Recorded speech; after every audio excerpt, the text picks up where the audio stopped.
हमें दुख कौन देता है, इसकी तलाश करो, और जो दुख देने वाला है उसको दूर करो।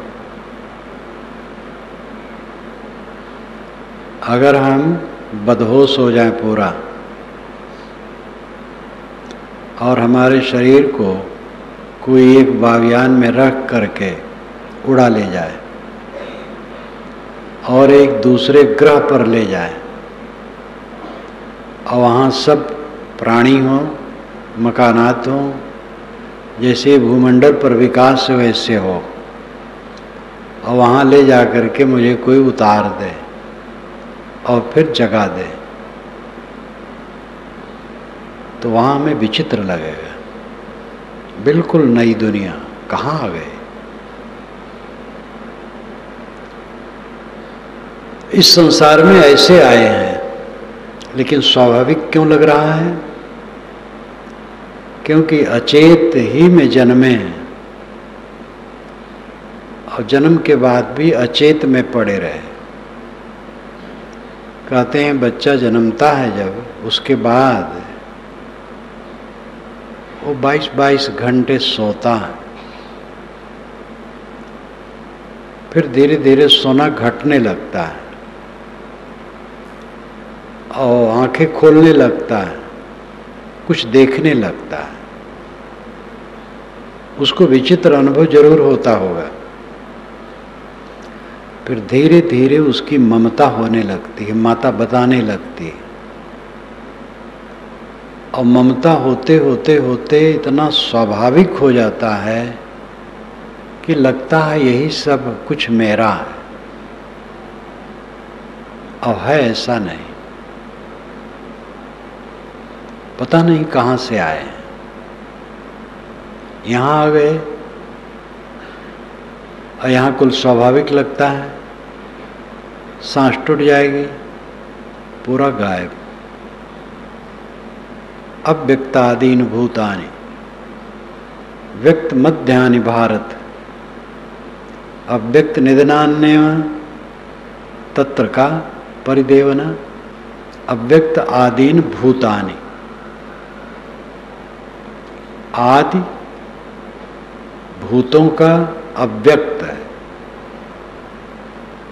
शुरुआत इन प्राणियों का अव्यक्त है, पता नहीं। आज से 100 वर्ष पहले मैं कहाँ था पता नहीं। पता न होने से अनिश्चित नहीं है। पता नहीं है तो इसका मतलब नहीं कि अस्तित्व ही नहीं था। अस्तित्व न होता तो आता कहाँ से? जो नहीं है वो कैसे आ जाएगा, और जो है वो नहीं कैसे हो जाएगा? लेकिन पता नहीं। अव्यक्त आदीन भूतानि, भूतानि प्राणियों का आदि, इस जन्म के पहले अव्यक्त, पता नहीं। व्यक्त मध्यानि भारत, अय भारत, अय अर्जुन, ये बीच में व्यक्त है, पता लगता है कि यहाँ पर बैठे हैं, कबीर नगर में बैठे हैं, बीजक मंदिर के सभागार में बैठे हैं। व्यक्त मध्यानि भारत, अव्यक्त निधनान्य, निधनात् एव अव्यक्त, निधन होते ही अव्यक्त हो जाएगा।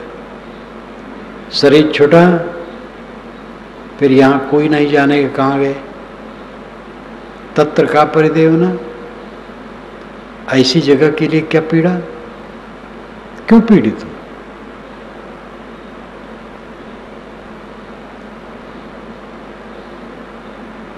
जहां मैं बैठा हूं वहां मेरा एक कण नहीं है।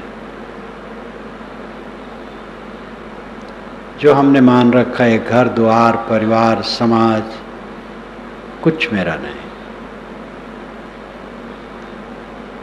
व्यवहार है, शरीर रहे तक व्यवहार है, और इस व्यवहार में बहुत तटस्थ रहो। अपने विवेक को इतना बलवान कर लो ये अभेद्य किला हो जाए, उसमें दुख की कोई सुराख न हो पाए। और निरंतर मनन चिंतन ध्यान अभ्यास करने से होगा। अहंकार ममकार मारने से। अविद्या हमें दुख देती है। कौन दुख देता है हमें? कोई नहीं दुख देता, हमारी अविद्या। और हमारी अविद्या कौन कारण है? मैं स्वयं भटका, इसलिए दुखी हूं। या आपा को डारी दे दया करे सबको, अपने अहंकार को खो दो, सब दया करेंगे। अहंकार से उछलते हो, इसलिए जलते हो और दूसरों की दृष्टि में भी खराब लगते हो। पूरा अहंकार समाप्त कर दो। या आपा को डारी दे दया करे सबको, ये आदि साखी साहब के इतना काफी। इसी का निरंतर मनन चिंतन हो। या आपा को डारी दे दया करे सबको। ईश्वर ने ऐसी माया डाली है कि हम दुखी हैं।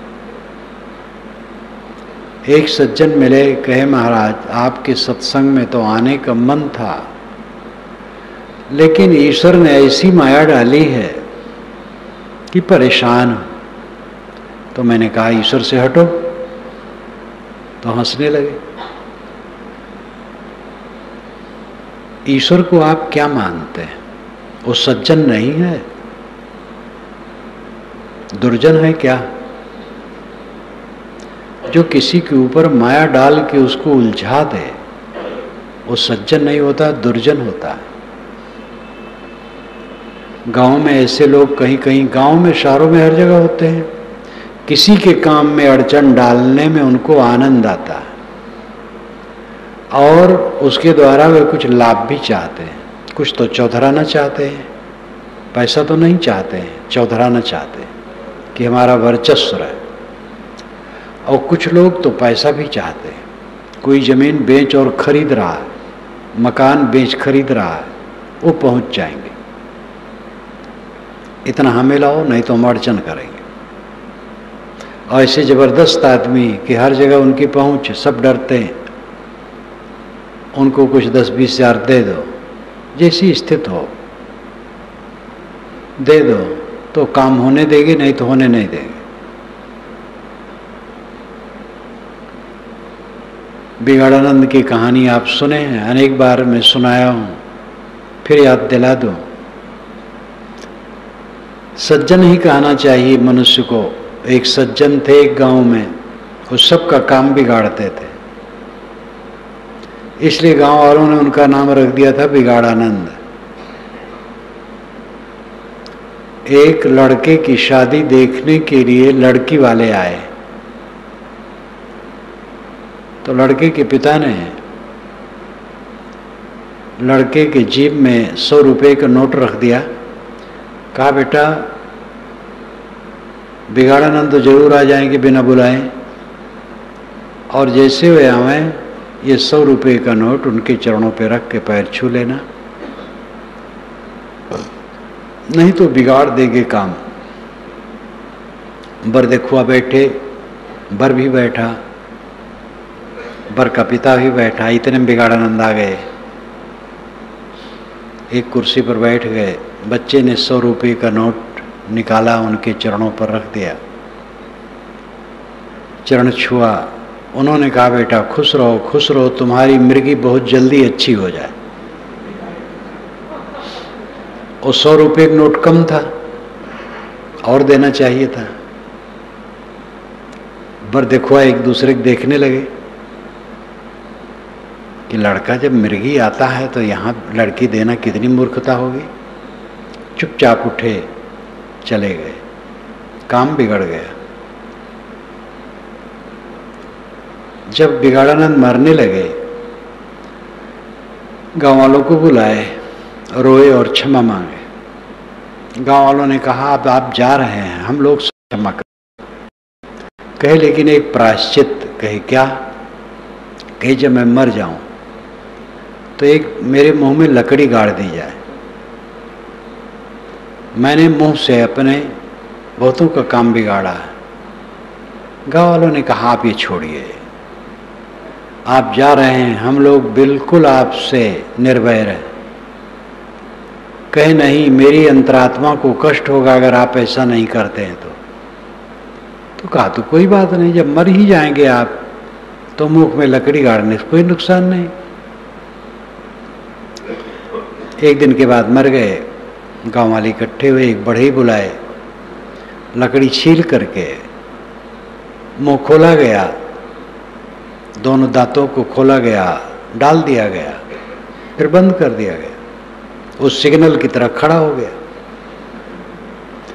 कफन की अर्थी पर लेके चले। संजोग था उधर से पुलिस आ रही थी, कई थानेदार कहीं जांच में गए थे। क्या भाई कौन मर गया है, इसके मुख के ऊपर क्या खड़ा है, उतारो उतारो। पुलिस का तो अधिकार हर जगह है।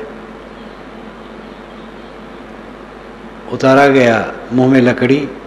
इतनी ढीठ हो तुम लोग, इसके मुख में लकड़ी गाड़ करके मारे और वैसे ले जा रहे हो, मालूम होता है सरकार नहीं है। सबको पकड़ करके जेल में डाल। लोगों ने कहा धन्य हो बिगाड़ानंद, जीते जीते सबका काम बिगाड़े, मरने पर भी बिगाड़ के गए। ईश्वर ने माया पाली है और उससे वो सबको पीड़ित करता है। अगर ये सिद्धांत मान्य है तो ईश्वर बिगाड़ानंद है।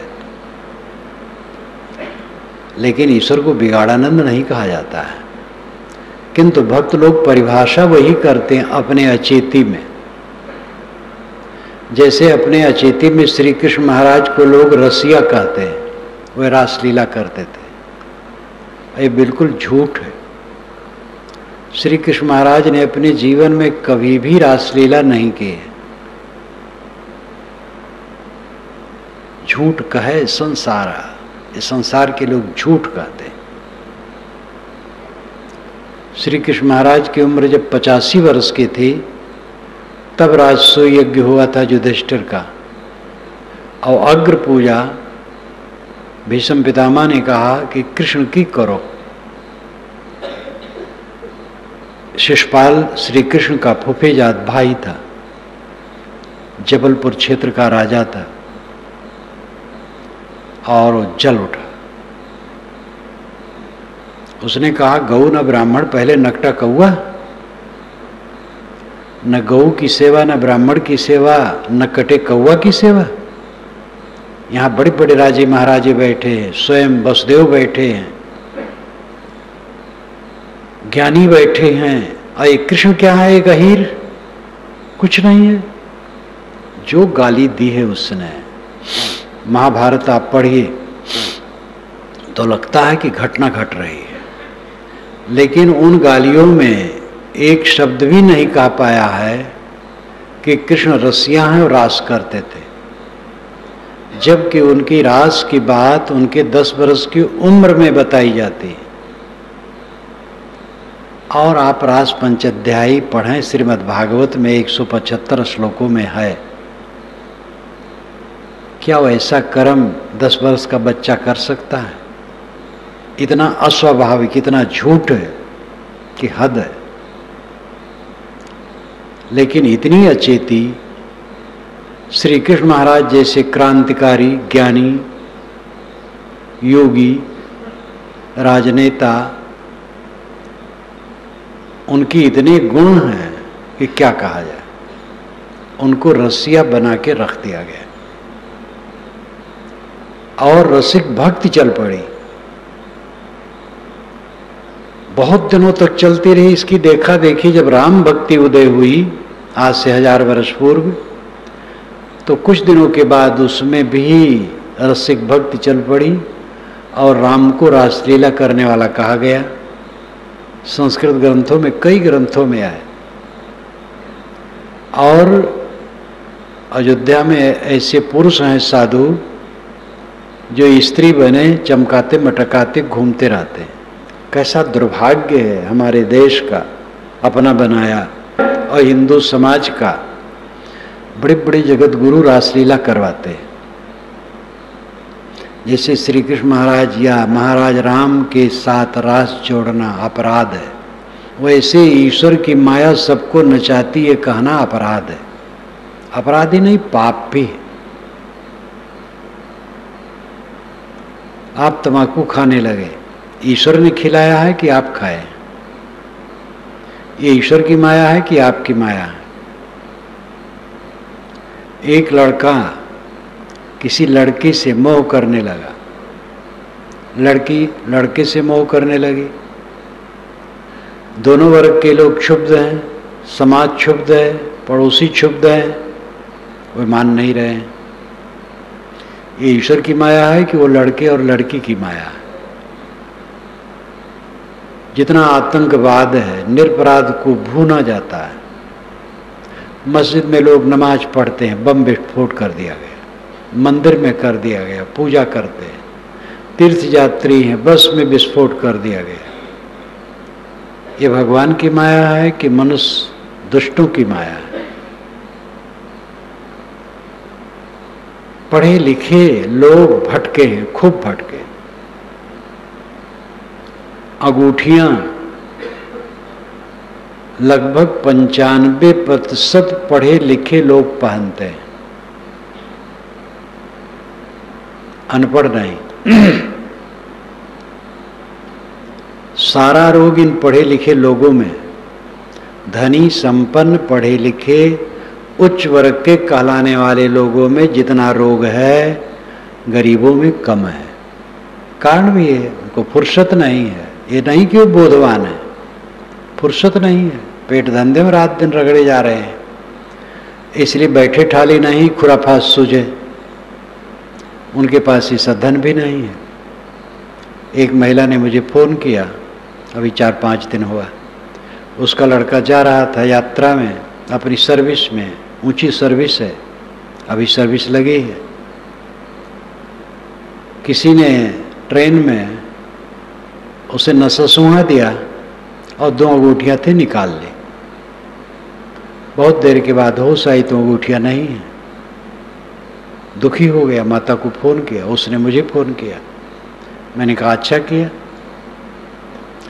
अंगूठियां 10,000 की थी, पैसा वाला था, खूब लंबी तनख्वाह पाता है। आजकल कंपनियों में तनख्वाह बड़ी लंबी लंबी मिलती है। मैंने कहा ये 10,000 की अंगूठियां क्यों पहने था?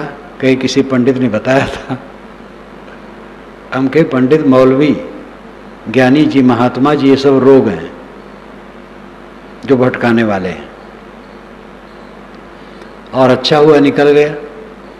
आप कह दो न पहने, और मुझसे मिलाओ तो मैं उसको कहूं पढ़ करके तो क्या मूर्खता कर रहा है, पढ़ लिख करके। इतनी सुंदर सुंदर उंगलियां प्रकृति ने बनाई है, अंगूठियां डाल करके इसको खराब करते, अशोभनी करते, गंदगी उसमें जमाते, गंदा भोजन करते। अंगूठियों से गंदगी के अतिरिक्त और क्या होगा? देवियां अंगूठी पहनती हैं तो रोज वो आटा सानती हैं गंदगी के साथ। नाखून बड़े बड़े न रखो, अंगूठियां मत पहनो। सब माया आपकी बनाई है। ये माया ईश्वर के साथ क्यों चली, इसका इतिहास है। ईश्वर ने दुनिया बनाई तो ईश्वर तो शुद्ध बुद्ध था, कैसे बनाया? तो माया से बनाई, उसके पास माया है। अब दुनिया तो बन गई, अब माया क्या करे? माया को कोई काम देना चाहिए। तो ईश्वर ने कह दिया कि तुम इन प्राणियों को भटकाओ, तो प्राणियों को भटकाने में वो लग गई। ये सब मनुष्यों की का कल्पना जाल है। दुनिया सदा से कहीं एक सिरे से बनी नहीं है। इसका ना आदि है ना अंत है। जो सत्ता है वो अनादि है, और सत्ता के गुणधर्म अनादि है। जिन गुणधर्मों से आज सृष्टि होती है वो गुणधर्म नए नहीं है। द्रव्य नित्य, उनके गुणधर्म नित्य। उनके गुणधर्मों से क्रिया नित्य, जगत नित्य। प्रकृति थी, उसमें क्रिया नहीं थी, किसी ने क्रिया डाली, क्यों डाली? अब वो स्वतः क्रियाशील है कि उसको भी कोई क्रियावान करता है? अगर वो स्वतः क्रियाशील है तो उसकी स्वतः क्रिया सब समय थी, तो प्रकृति में भी सब समय वो स्वतः क्रिया क्यों नहीं करता था? एक अंधकार में बात को डाल देना। प्रकृति सामने है और स्वतः गतिशील है, प्रकृति अनादि है और उसकी क्रिया अनादि है और उसके द्वारा ये प्रपंच भी अनादि है। इसको कोई नए सिरे से बनाता नहीं है, जुड़ता है, टूटता है, बनता है, बिगड़ता है। ये प्रवाहमान जगत अनादि अनंत गतिशील है, कोई इसका बनाने वाला नहीं। इसलिए इसके मूल में कोई माया बैठी हो बनाने वाली, अभी झूठ है। माया है मन का मोह। माया माया सब का है, माया लखे न कोय, जो मन से न उतरे माया कहिए सोए। ये साहिब की साखी है। सब लोग माया माया कहते हैं और माया को समझ नहीं पाते। जो मन से न उतरे वो माया है।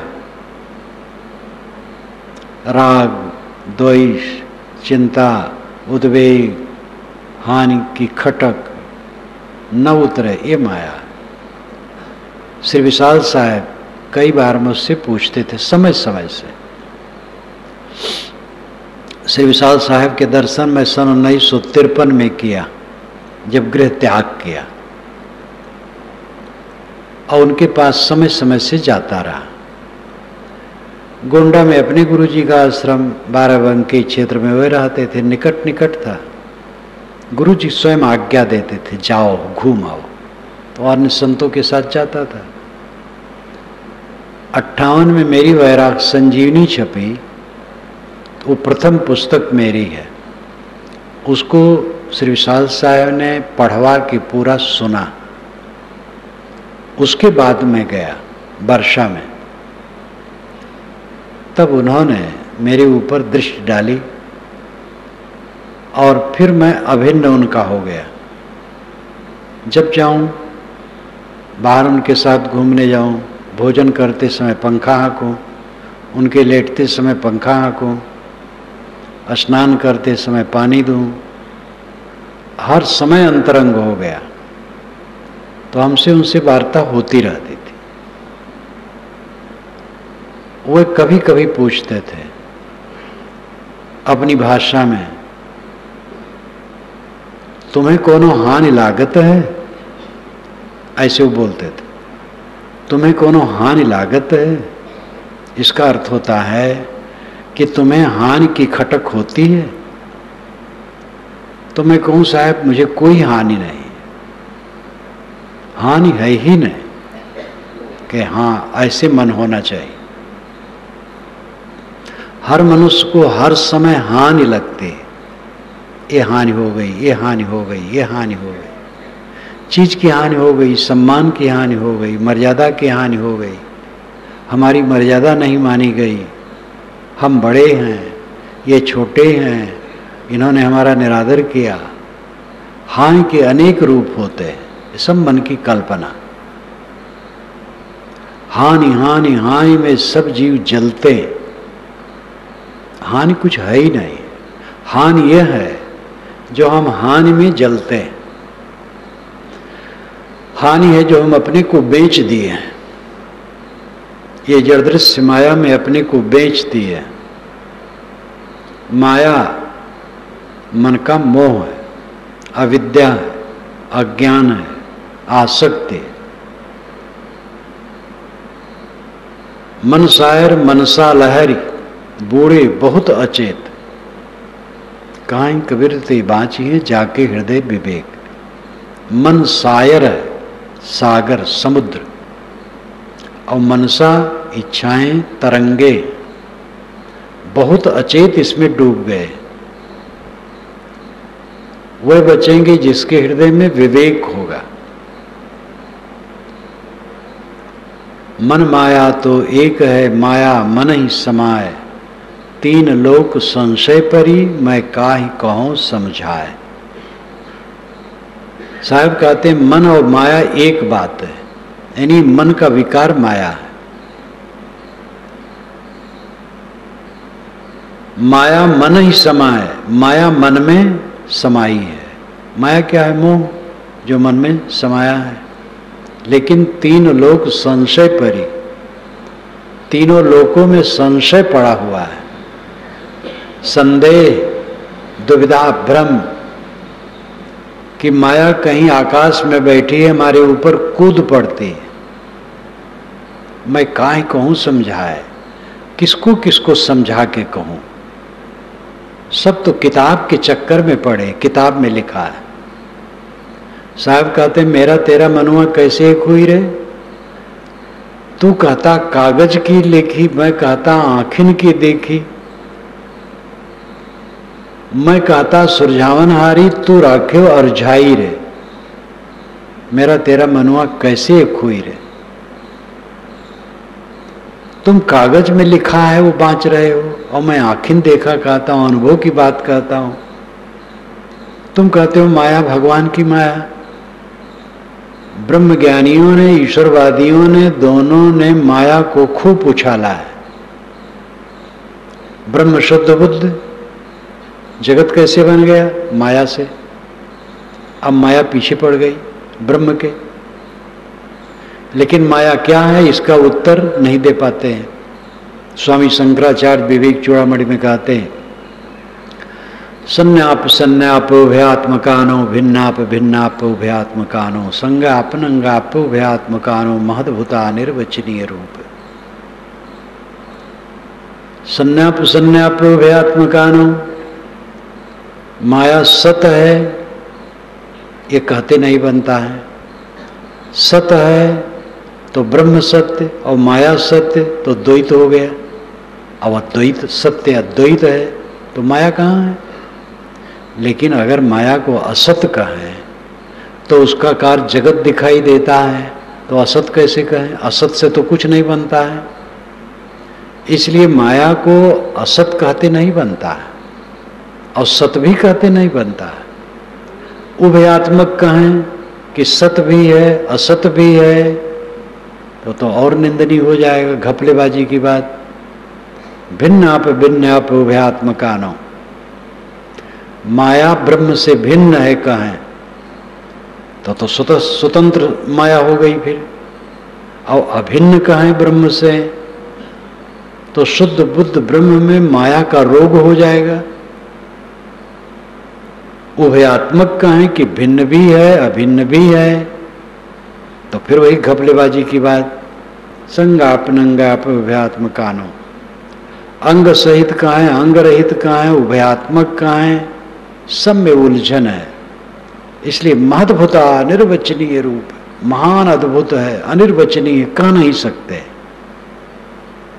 तलवार स्वामी जी धर दे, अस्त्र शस्त्र धर दे, अघटित घटना पटी सी द्रुतया अनिर्वचनीय, ये ब्रह्मवादियों के वचन है माया के लिए। अघटित घटना पटी सी, जो घटना न घट सके ऐसी घटना घटा देने वाली माया। अघटित घटना पटी सी द्रुतया, जिसको तरा न जा सके, पार न कर मिले। अनिर्वचनीय, जिसका निर्वचन कथन न हो सके, ऐसी माया है। अब इस प्रकार की व्याख्या तो माया से रगड़ गए। जब दुर्तया है, तरी नहीं जा सकती है, तो ये ज्ञान विचार साधना क्या मतलब है? ईश्वरवादी प्रभु माया गई ऐसी, प्रभु की माया बड़ी कठिन है, वो तारे डुबावे, तू ही ने दर्द दिया, तू ही दवा देना, हे प्रभु तू ही ने ये माया का दर्द दिया है, अब तू ही बचाए तो बचाए। पता नहीं वो बचाए कि डुबाए, कुछ ठिकाना नहीं। आज तक तो नहीं बचाया, आज तक तो रगड़े है। अनादि काल से हमें इस दुनिया में जन्मा जन्मा के मार रहा है, हम रो रहे हैं। आगे क्या विश्वास है कि ईश्वर कृपा कर देगा और माया को बटोर करके हमें मुक्त कर देगा? तो ईश्वरवादी माया को गरीसी, प्रभु माया गरीसी बरीसी कहते रहते हैं, और ब्रह्मवादी अघटित घटना पटीसी दुरत्या निर्वचनीय कहते रहते हैं।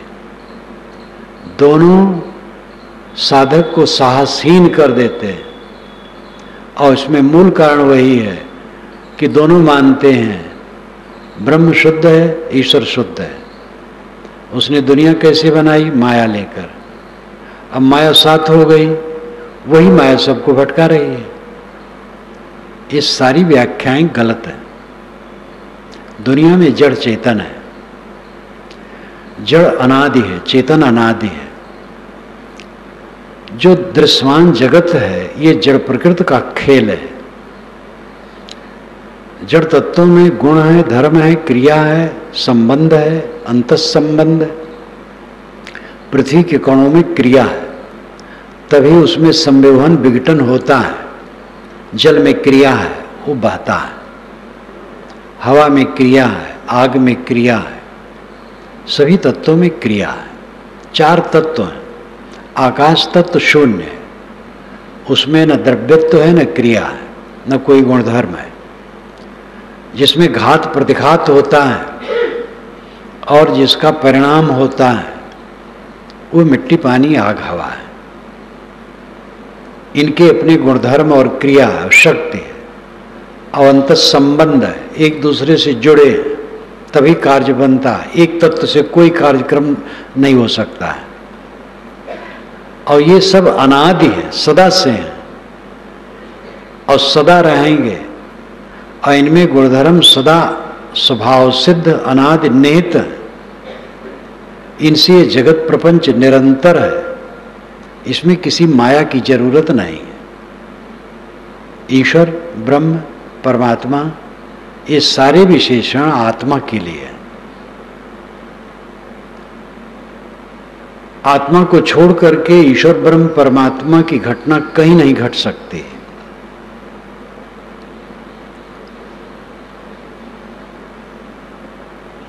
आत्मा सारे ज्ञान विज्ञान का मालिक है, इसलिए ईश्वर है। पानी का स्रोत है, कोयले की खदान है, पत्थर की खदान है, रत्नों की खदानें मिलती हैं। तेल पेट्रोल के स्रोत हैं। ज्ञान का स्रोत या खदान आपने कहीं देखा? वो केवल चेतन है, मनुष्य है। ईश्वर ब्रह्म इस जीव के अलावा कहीं कोई है जो ज्ञान करता हो, जो बताता हो कुछ? वेदों को ईश्वर ने बनाया, वेदों को मनुष्यों ने बनाया। वेद को आप पढ़ी देखिए, हर सूक्त पर ऋषि, मंत्र और विषय के नाम दिए गए हैं। विषय देवता, देवता ही विषय है। सूरज, आदित्य, उषा, अश्वनी, दधिक्रा, वायु, इंद्र, मरुत, वरुण, ये सब देवता हैं। ये प्राकृतिक शक्तियां हैं, यही विषय है।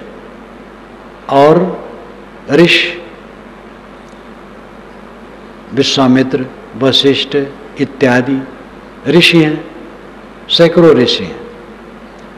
और छंद, गायत्री, बृहति, पंक्ति, उष्णिक, जगती, हर सूक्त पर, एक सूक्त में कई मंत्र होते हैं। हर सूक्त के ऊपर ऋषि का नाम होगा और विषय का यानी देवता का नाम होगा, किस विषय में कहा गया है, और छंद का नाम होगा। तो ऋषि का नाम पहले रहता है, जो उसका रचनाकार है।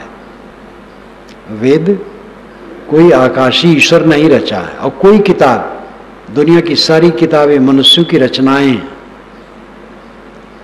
अपने आप को न समझ करके उसने अलग ईश्वर ब्रह्म की कल्पना की है।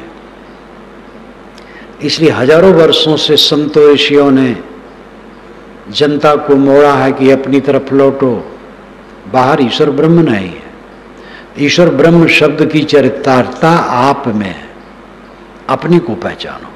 गीताकार ने भी कहा, उपद्रष्टानुमंता चा भर्ता भोक्ता महेश्वर परमात्मेति चाप्युक्तो देहे अस्मिन् पुरुषा परः। अस्मिन् देहे, इस देह में, पुरुषा परः, जो परपुरुष है, उपद्रष्टा, वो ये देह में रह करके निकट से सब मन इंद्रियों को देखता है, इसलिए उपद्रष्टा। अनुमंता, वही राय देता है, प्रेरित करता है इंद्रियों को। उपद्रष्टा अनुमंता चा भर्ता, वही भरण पोषण करता है, शरीर की वही रक्षा करता है। उपद्रष्टानुमंता चा भर्ता भोक्ता, और वही सुख दुख भोगता है, क्योंकि वही कहता है। महेश्वर, वही महान ईश्वर है। परमात्मे, वही परमात्मा। इससे अधिक और क्या कहा जा सकता है? उपद्रष्टा अनुमंता भर्ता भोक्ता महान ईश्वर परमात्मा कौन है? अस्मिन् देहे पुरुषा परः, इस देह में रहने वाला परपुरुष, यानी पर नाम ऊपर, शरीर से ऊंचा, विलक्षण। कबीर साहब ने जो बातें कही हैं गीता में, उपनिषद में, यहाँ तक रामचरित मानस तक में, जानत तुम ही होई जाई, जीव पाओ निज सहज स्वरूपा, उसमें भी बीच बीच किरणें हैं। अवंत में थक करके अपने में लौटना पड़ेगा, कहीं कुछ मिलेगा नहीं, न बाहर ईश्वर मिलेगा, न परमात्मा मिलेगा, न कोई देवता मिलेगा, न कहीं मुक्ति धाम मिलेगा, न स्वर्ग मिलेगा। जो कुछ आप अच्छे अच्छे शब्दों से कहते हैं वो सब का लब्बो लबाब आप खुद हैं, सार तत्व आप खुद हैं। आपन पो आपु ही बिसरो, जैसे स्वान कांच मंदिर में भ्रमित भू सिमर्यो, वैसे ही गज फटिक शिला सो दसनन आनि हर्यो, मरकट मूठ स्वाद नहीं बहुरे, घर घर रटत फिर्यो, काहीं कबीर नलनी के सोना तो ही कौने पकड़ो। आपन पो आपु ही बिसर्यो, जैसे स्वान कांच मंदिर में भ्रमित भूस मर्यो। जैसे स्वान कांच मंदिर में गया, अपने प्रतिबिंब देखा तो समझा दूसरा कुत्ता, भूख भूख के मर गया। वैसे ही सिंह पानी में अपना प्रतिबिंब देखा, दूसरा सिंह समझा, उससे लड़ने के लिए कूदा और डूब के मर गया। वैसे ही हाथी स्फटिक पर्वत में अपना प्रतिबिंब देखकर दूसरा हाथी समझा और सिर मार मार के मर गया। जैसे बंदर सुराही में हाथ डाला चना के लिए, मुट्ठी बांधा और मुट्ठी नहीं निकली सुराही से, और चना का लोभ छोड़ नहीं पाया, कलंदर द्वारा पकड़ लिया गया। जैसे सुगा लाल मिर्ची के लोभ में चरखी में बैठा खाने के लिए, और चरखी घूम गई, फंस गया। ये 5 उदाहरण साहब देते हैं। ऐसे तुम अपने को भूल करके बाहरी विषयों में उलझ गए हो। समस्या भगवान की माया नहीं है, समस्या आपकी माया है। पाना परमात्मा अलग से नहीं है, पाना कुछ है ही नहीं। परात्मा ब्रह्म परमात्मा आप ही है। स्वामी शंकराचार्य ने तो बारंबार परात्मा परमात्मा परब्रह्म ये आत्मा ही को कहा है, और यही श्रुतियों का निर्देश है। और सब का निर्देश करने वाला आप स्वयं अपने पर केंद्रित होइए, देखिए आपको कुछ मिलने वाला नहीं है। 5 ज्ञानेंद्रियों से मिलने की बात आती है। बाहर की चीज कैसे मिलेगी? 5 ज्ञानेंद्रियों से। 5 ज्ञानेंद्रियों से जो मिलता है वो विषय होता है, मन से जो मिलता है वो संकल्प विकल्प, सब विषय है। गोस्वामी जी भी कहते हैं, गो गोचर जालक मन जाई, सो सब माया जाने हो भाई। देखी सुनी गुनी मनवाही, मोह मूल परमारथ नाही। एक चौपाई काफी है। देखी सुनी गुनी मनमाही, जो कुछ देखो सुनो मन में गुनो, मोह का कारण बनेगा, परमार्थ नहीं बनेगा।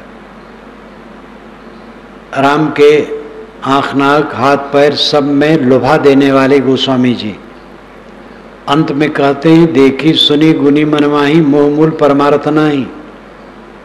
परमार्थ तो है देखना सुनना बंद करो। यत्र नानद पश्यत नानद श्रवत नानद विजानात सबूमा।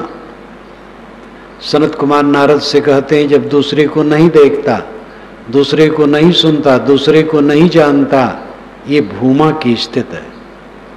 अपने को समेट लो, अपने मंदिर में आ जाओ।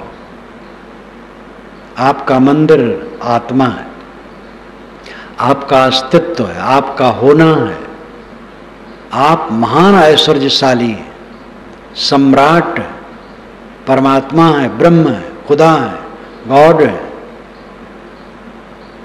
आप अनंत सुख के खजाना है। अपने में अपने को समेटो, लौटाओ अपने को।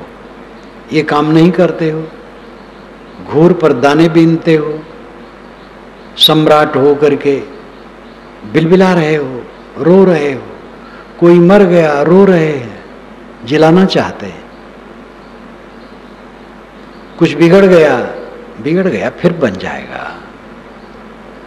कुल तो बिगड़ने वाला यहाँ है, किसके लिए रोया जाए। काको रो गैल बहुतेरा, बहुतक मोल फिरल नहीं पेरा।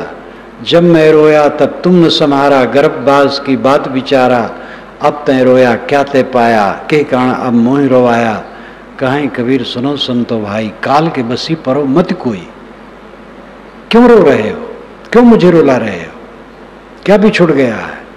आपका है क्या जो बिछुड़ गया है? झूठ झूठ संबंध बनाए हो, वो झूठ अंत में झूठ होके के रहना है। एक स्त्री रो रही थी, उसका पति मर गया था। उसने कहा बिछड़ गई मेरी जोड़ी। तो साहब पहुंच गए, उन्होंने कहा जिन जोड़ी तिन तोड़ी। कहीं कबीर सुनो हो साधो, जिन जोड़ी तिन तोड़ी। तूने क्यों जोड़ा था? न जोड़ती तो तोड़ने दुख न होता, जोड़ने में बड़ा आनंद आया। विवाह करो तो आगे के लिए ध्यान रखो।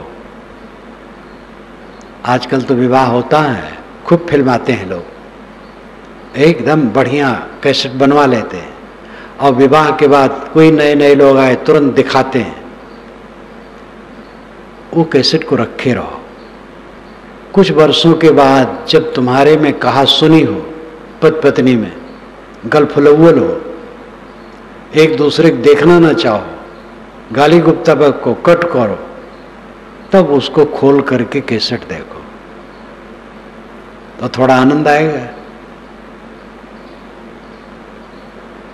सारा रंग भंग होना है, सारा मिलन छूट जाना है, सारा संबंध विघटित हो जाना है। ये शरीर अनेक कणों का जोड़, मेरा शरीर जो कहलाता है,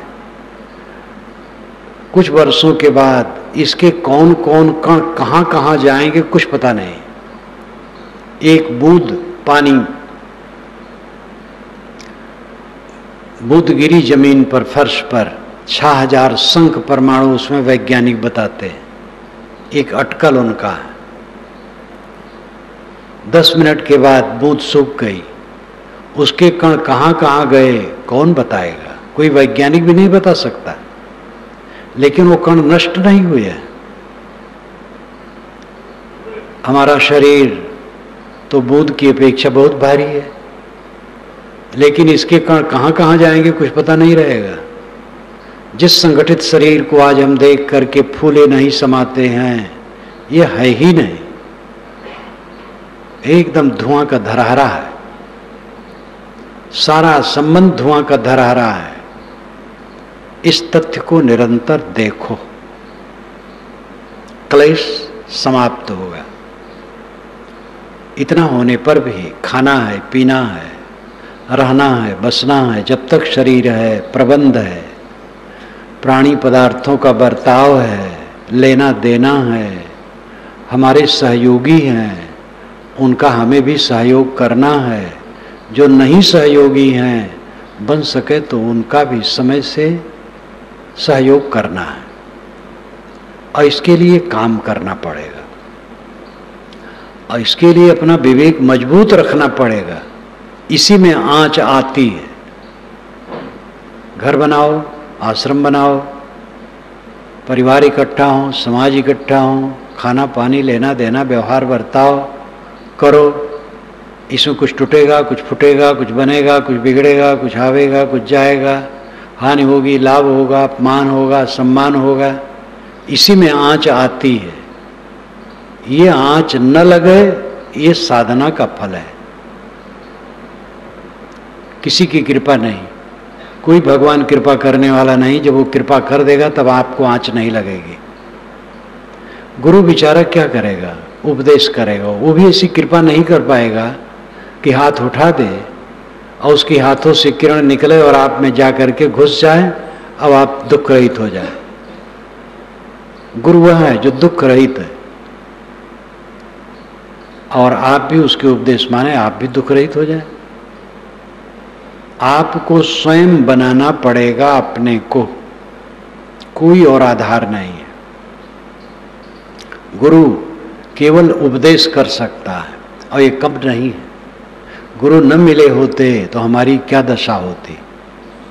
मैं तो स्वयं अपने लिए सोचता हूँ, गुरुदेव ने मुझे निकाला कचड़े से, उन्होंने निर्देश दिया, बताया, समझ में आया।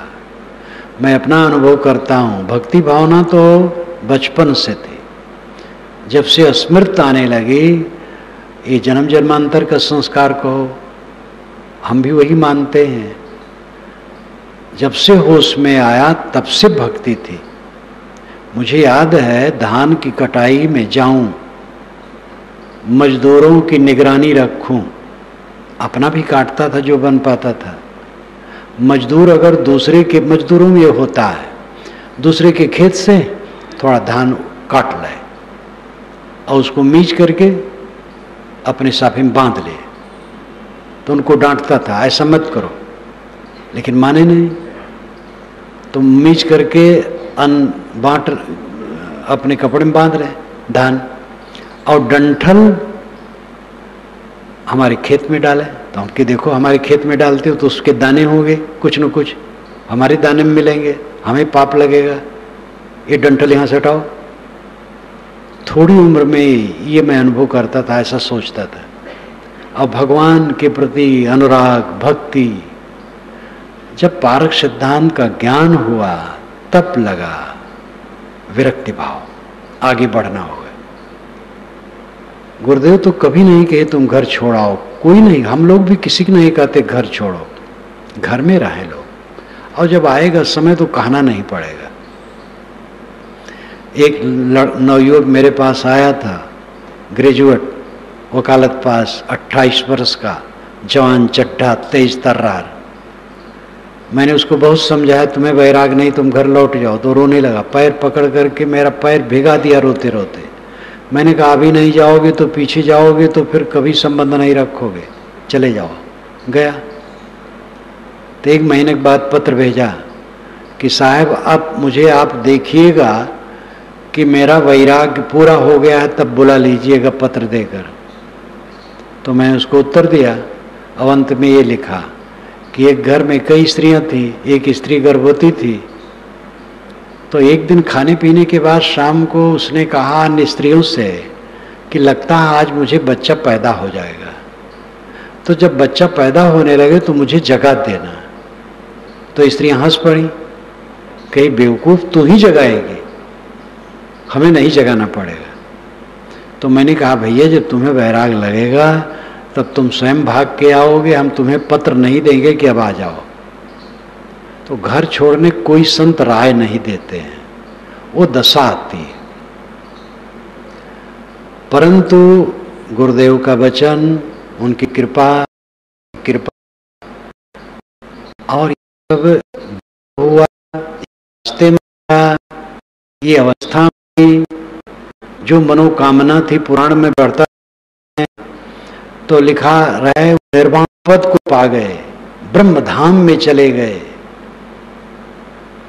मानस तो बचपन से पढ़ता था अति दुर्लभ कैवल्य परम पद वेद पुराण निगमागम।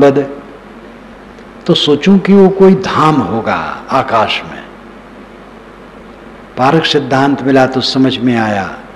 उपनिषद इत्यादि उस समय नहीं समझ पाता था, पढ़ता था, वेद भी पढ़ता था, समझ नहीं पढ़ता था।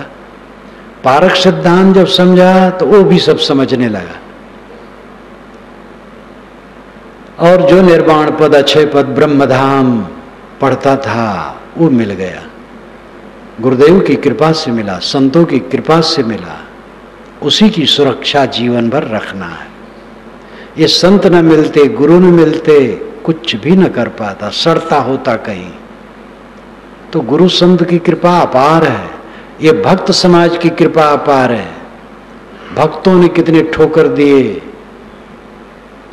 कि तुम क्या करते हो, आगे बढ़ो। चारों तरफ से मैं उपकृत हूं, लेकिन करना खुद पड़ता है। गुरु संत भक्त सबका उपकार कम नहीं है जो निर्देश है। मेरा वैराग तेज हो रहा था। एक नाई था, टहल नाम था, वो मुसलमान तो था लेकिन निर्गुणी भजन खूब गाता था। वैराग की बात मैं करने लगा। शाम को बैठा था, 2-4 सत्संगी, तो उसने कहा कब व्यंग किया, कब? तो मुझे तीर जैसा लगा। वो बात अभी भी नहीं भूलती। उसी के 2 महीने के बाद निकला हूं। वो तो पक रहा था, तो व्यंग किया उसने। जब मैंने वैराग की बात कही तो उसने कहा कब? और कई वर्षों के बाद जब वहां गया तो वो 55 वर्ष का था और उसकी शादी रची गई थी टहल की। वो बहुत शर्माया मेरे सामने आने में। स्वयं ऐसा था, लेकिन हमारे ऊपर व्यंग किया था और वो व्यंग हमारे लिए अमृत था। तो सामान्य व्यक्तियों द्वारा, भक्तों द्वारा, एक भक्त गृहस्थ जो राजगीर रहे, वो आवे कुछ टूटा फूटा घर में बनाने और कबीरपंथी रहे। मैं चंदन लगाऊं, शैव चंदन, चोटी 1 हाथ लंबी मेरी रहे, गांठ बांध करके पूजा करूं, संध्योपासना। अरे कहे भैया ये जो तुम करत हो, पारखी संत मिलेंगे तब पता लगेगा, कबीर साहब का ज्ञान जानोगे तब पता लगेगा। तो हम कहे क्या कहते हैं कबीर साहब, तो बता नहीं पावे, लेकिन व्यंग करे मेरे ऊपर, वो व्यंग मुझे अमृत लगा। तो मैं देखता हूं सामान्य व्यक्तियों द्वारा, भक्तों द्वारा, संतों द्वारा, गुरुदेव द्वारा जो सहारा मिला वो अमित है, और सबको जो चाहेगा मिलेगा, लेकिन करना खुद पड़ेगा। माया आकाश में नहीं है, भगवान की माया नहीं नचाती है। भगवान आप हैं, परमात्मा आप हैं, ब्रह्म आप हैं, अब आप ही की माया आपको नचाती है। कबीर माया राम की चढ़ी राम पर कूद, हुक्म राम का मेट के हुई राम ते खुद। गुरदयाल साहब कहते राम की माया राम के ऊपर चढ़ बैठी। तो राम कौन है? ये जीवात्मा। इसी ने मोह बनाया और इसका मोह इसके ऊपर चढ़ बैठा। इसलिए मेरे को दुख देने वाला कोई नहीं। मैंने उठाया था कि हमें कौन दुख देता है? कोई नहीं देता है। हमारा अज्ञान, हमारा अविवेक, हमारा अहंकार, हमारा कूड़ा कचरा हमें जलाता है। अपने अहंकार, मोह और अज्ञान को मिटाएं और सच्चे अर्थ में सुखी हों।